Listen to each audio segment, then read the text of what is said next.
So normally, when something is titled with a question mark, the answer is no. But today I find myself in the position of genuinely being on the fence about the answer to this question. Normally I just look up something definitive, but I have looked it up, and to be honest, I don't think there really is a definitive answer.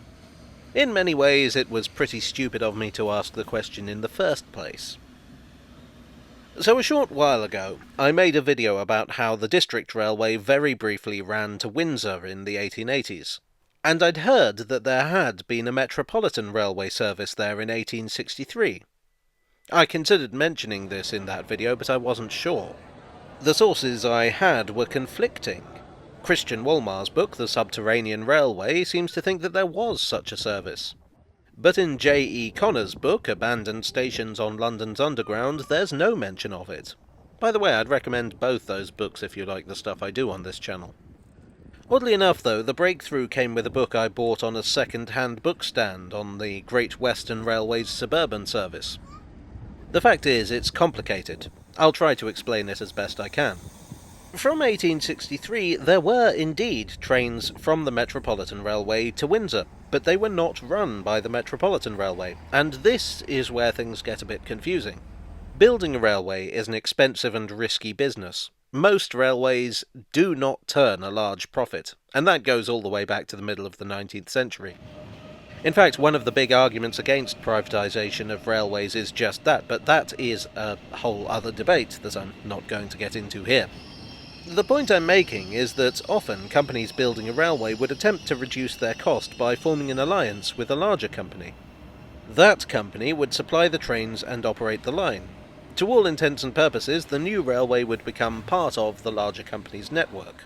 The larger company, in return, gets a new route that connects to their existing lines. Revenue is shared, and because the two railways together can serve more destinations, it's much higher than if the new company goes it alone. Sometimes, over time, the larger company will buy the smaller company out completely. Sometimes that was the intention from the very start. This is basically how the Metropolitan Railway was envisaged. They would build the actual line from Farringdon Street to Bishop's Road in Paddington. There would be a connection to the Great Western Railway's Paddington station. The Great Western was the larger company that would operate the trains.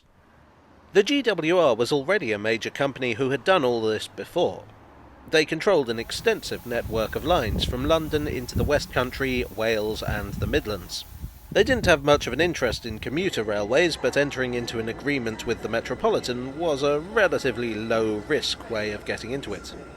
They agreed to operate the Met, and they paid some of the costs towards its construction. Bishop's Road station was owned by them outright. They even built a new class of locomotive especially to work the service, known, appropriately, as the Metropolitan tanks. So the long and short of it is that when Metropolitan Railway trains first ran on the 10th of January 1863, they were, in fact, Great Western Railway trains. I suspect that the GWR actually intended, in the long run, to buy the Metropolitan out. We'd have a pretty different underground map if they did. Say, maybe that's an idea for another video. In July of 1863, though, the alliance between the two companies broke down. One of the problems with this kind of arrangement is that the small company is at the mercy of the large company. The Metropolitan wanted more trains to run. The GWR refused. The other problem was that the Metropolitan wanted to extend to Moorgate, but the GWR would only contribute in exchange for shares. This is why I think they intended to buy the Met out.